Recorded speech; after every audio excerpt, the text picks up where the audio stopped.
I lived as if I no longer had a family.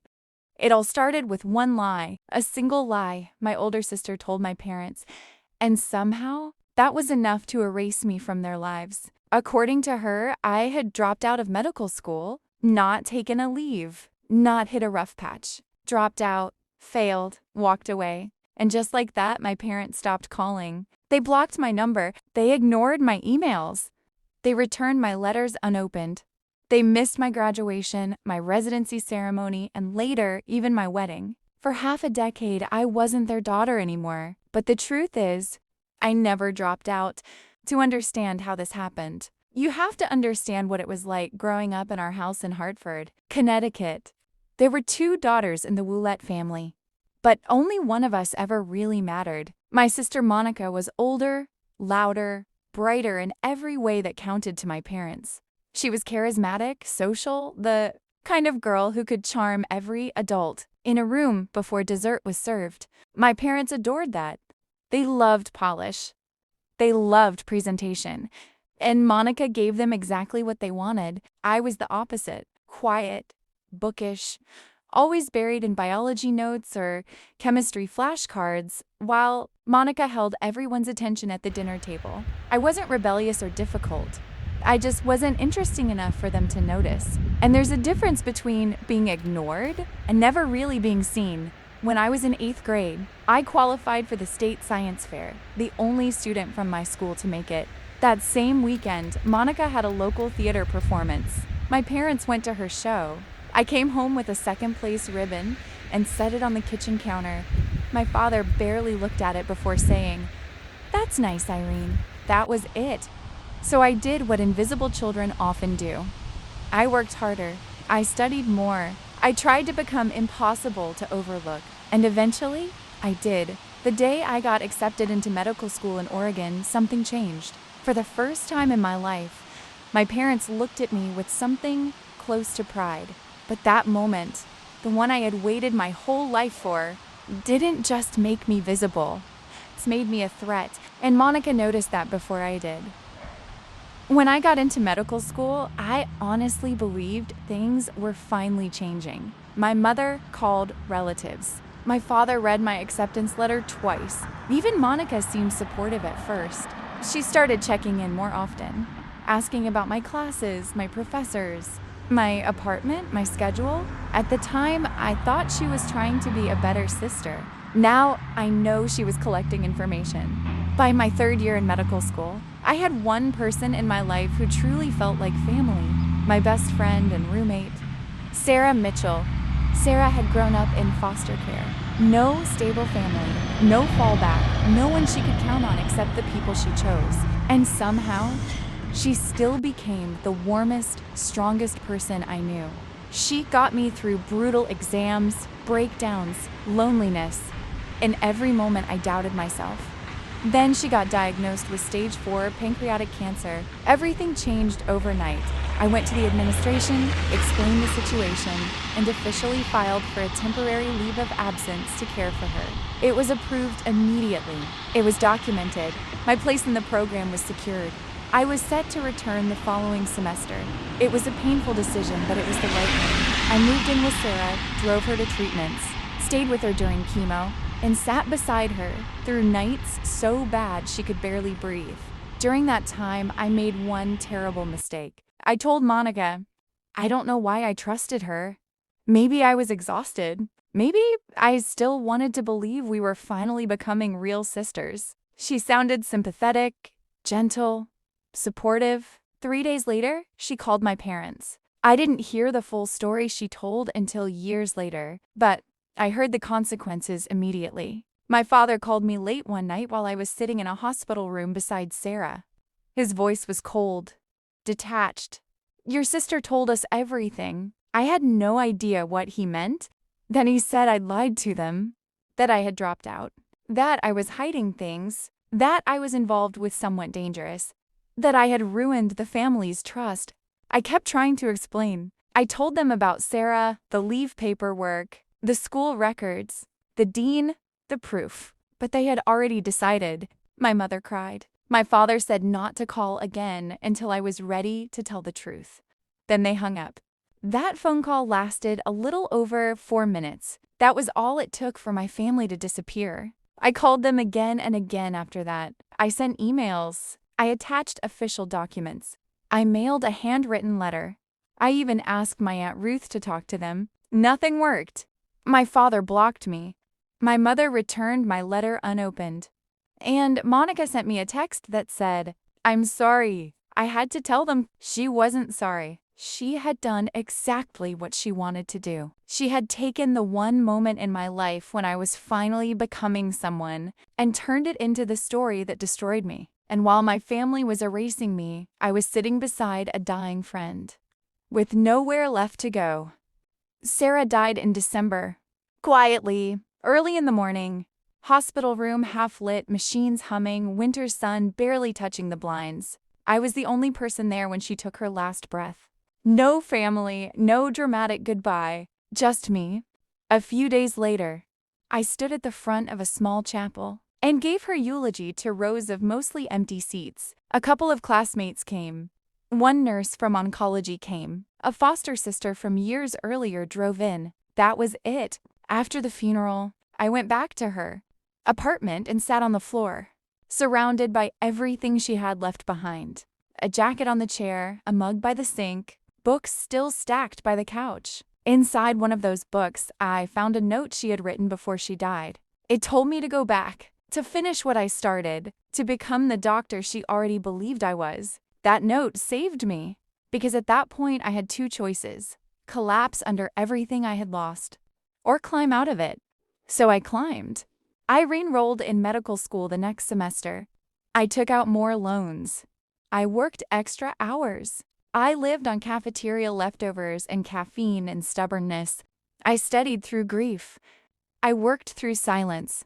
I stopped expecting comfort and started building discipline. Medical school doesn't stop because your heart is broken. Rotations don't shorten because you cried in a supply closet. Exams don't care that your parents think you ruined your life.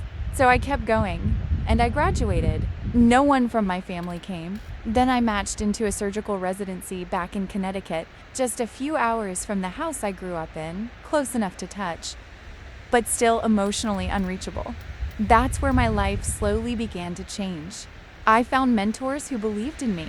One of them, Dr. Margaret Thornton, became the kind of guide and protector I had never really had. She taught me how to lead under pressure, how to command a room, and how to trust my own judgment. Then, during residency, I met Nathan. He was calm, thoughtful, impossible to impress in the best way. The first person I told the full truth to who didn't look at me with pity. He just listened. And when I finished, he said something simple that stayed with me. "You deserved better." We got married a few years later in a small backyard ceremony. I mailed an invitation to my parents. It came back unopened. Again. By then, though, I had stopped begging to be chosen. I had built a life without them. A real one, a steady one. By 32, I had become chief of trauma surgery at one of the busiest hospitals in the region. I had a husband who loved me, a home I paid for, a career I earned, a name people respected. I had become someone my family would no longer recognize. And then one night, at 3:07 a.m., my pager went off. Level 1 trauma. Single female. Severe internal injuries. Hemodynamically unstable. 8 minutes out, I threw on scrubs, drove through the dark, and headed straight for the trauma bay. I grabbed the incoming chart, and when I saw the patient's name, everything stopped. It was Monica, my sister, the woman who destroyed my life. Was bleeding out on her way to my operating room. For a few seconds, I couldn't move. The trauma bay was loud, nurses preparing blood, residents checking instruments, monitors already powering up, but everything in my head went silent. On the screen in front of me was my sister's name, Monica Wheeler. Severe abdominal trauma, unstable vitals, internal bleeding, possible splenic rupture, and listed beneath her emergency contact, Gerald Willett, father. My father, the same father who blocked my number 5 years earlier. I had exactly 1 moment to react. before the ambulance doors opened. I did the only thing I could do. I documented the conflict of interest, alerted the attending backup surgeon, and told the team we were proceeding. Because no matter what Monica had done to me, she was now my patient. And if she was going to survive the next hour, she needed the best surgeon in that hospital. That surgeon was me. The stretcher burst through the doors. Monica was unconscious, pale, blood-soaked, barely holding on. The paramedics moved fast, shouting vitals and injury deals while my team transferred her to the trauma table. Behind them, running down the hallway in panic, were my parents. I hadn't seen them in 5 years. My mother looked smaller. My father looked older. Both of them looked terrified. They were stopped before they could reach the bay and redirected to the surgical waiting area. They had no idea I was standing 10 feet away in scrubs, gloves, and a surgical cap. I stepped into the OR, and for 3 hours and 40 minutes, I saved the life of the person who had helped erase mine. Her spleen had ruptured. Her liver was badly lacerated. She had multiple internal bleeds that needed immediate repair. I didn't think about childhood. I didn't think about betrayal. I didn't think about what she had taken from me. I thought about anatomy, pressure, blood loss, precision. That's how surgeons survive impossible moments. We reduce chaos into steps. Clamp, suture, control, repair. At 6:48 a.m., I placed the final stitch. She was alive. When I finished scrubbing out, another surgeon quietly asked if I wanted him to speak to the family. I looked at my reflection in the stainless steel mirror, then shook my head. "No," I said. "This one's mine." I walked down the hallway toward the waiting room, still wearing my surgical scrubs, my ID badge visible against my chest. When I pushed open the doors, my parents stood up immediately. My father spoke first. "Doctor, how is she?" Then his eyes dropped to my badge, then to my face, then back to the badge. And in that instant, I watched 5 years of certainty collapse inside him. My mother grabbed his arm so hard her knuckles went white. No one said anything for a few seconds. Then I did, calmly, professionally, clinically. "Mr. and Mrs. Willett, I'm Dr. Irene Willett. Your daughter underwent emergency surgery for internal injuries. She is stable and currently in the ICU. Not Mom. Not Dad. Mr. and Mrs. Willett." I watched that hit them harder than anything else. My mother started crying.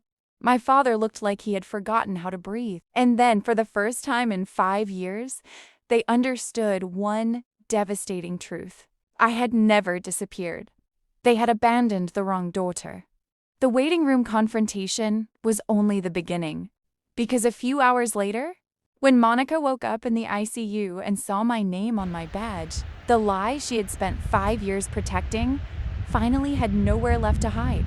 At first, she looked confused, then stunned, then scared. "You're a doctor?"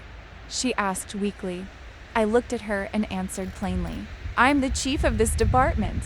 There was no triumph in saying it, just truth.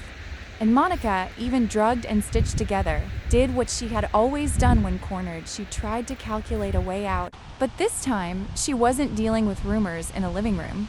She was in a hospital bed, recovering from surgery performed by the sister she had told everyone was a failure. My parents came into the room later. According to the ICU staff, that's when everything broke. At first, Monica cried and tried to soften the story. Then she shifted blame. Then she tried to twist it into confusion and misunderstanding. But the lie was already cracking too fast. And then Aunt Ruth arrived. She came armed with screenshots, saved emails, records, dates, attachments, years of proof she had quietly kept because somewhere deep down, she knew this day might come. She showed my parents the leave paperwork, my graduation photo, my residency milestones, even messages from Monica asking her to stay quiet so they wouldn't find out. That was the moment the illusion died. Not because Monica confessed beautifully, not because my parents suddenly became wise, but because facts, when they finally arrived all at once, were impossible to deny. My mother broke down reading the emails I had sent years ago. My father stood by the window and cried for the first time in his adult life. And Monica? She had nothing left to say. In the weeks that followed, I didn't slam the door shut, but I didn't throw it open either. I set terms. Monica had to tell the truth to every relative she lied to. In writing, my parents had to go to counseling if they wanted any relationship with me at all. No grand speeches. No instant forgiveness. No pretending 5 years hadn't happened. Because healing isn't built on emotion. It's built on structure. Months later, my parents showed up at my front door one snowy morning for breakfast. My father asked if he could help set the table. It was such a small question, but for me, it meant everything. He wasn't demanding. He wasn't assuming. He was asking permission to be part of my life. So I handed him plates, 4 of them, and as I watched him place them carefully on my table, I realized something I never thought I'd say. This wasn't perfect. It wasn't the childhood I deserved. It wasn't the clean reconciliation movies promise. But it was real. And real is enough to begin with. So, if there's one thing I learned from all of this, it's this. The truth does not expire. You may be ignored. You may be misunderstood. You may even be erased for a while. But the truth has a patient way of returning, and when it does, it doesn't need revenge. It only needs light. My name is Dr. Irene Willett. I'm 32 years old. And after everything, I'm finally learning what it means to let people back into a life they once walked away from. Not because they earned automatic forgiveness, but because now I control the door. The first Sunday breakfast after everything changed felt strangely ordinary, and that was exactly what made it so emotional. Nothing dramatic happened that morning. No speeches, no apologies repeated for the 100th time, no tearful collapse at the kitchen table, just the sound of coffee pouring into mugs, butter crackling on a hot pan, and 4 people trying to figure out what family even meant now. My father stood awkwardly near the counter, holding a stack of plates like he was waiting for instructions in a stranger's house. In a way, he had never been inside the life I built. He had never seen the home I paid for, the kitchen I renovated, the framed photos on the hallway wall, the dog bed in the corner, or the quiet evidence that I had built stability without him. Nathan made it easier. That's one of the things I love most about my husband. He knows how to lower the emotional temperature in a room without making anyone feel small. He handed my dad a coffee mug and asked, casually, cream or black? As if this were the most normal thing in the world. Black, Dad said. And just like that, the impossible became possible. My mother hovered near me while I cooked, pretending to help by straightening the same napkins 3 times. Finally, she said softly, "You still use cinnamon?" I glanced at her. "For a French toast?" "Always." She smiled, but it was the kind of smile that hurt around the edges. "You used to ask me to make it every Sunday." That landed harder than I expected, because she was right. There had been a time when I was little, maybe 7 or 8, when Sunday mornings still felt safe. Before Monica learned how to dominate every room. Before my father's approval became something scarce and conditional. Before I learned how to shrink myself to survive in my own house. I remembered standing on a kitchen stool in Hartford, stirring eggs in a chipped blue bowl while Mom dusted cinnamon over bread. I remembered wanting so badly to be noticed, to be included, to belong. And now here we were.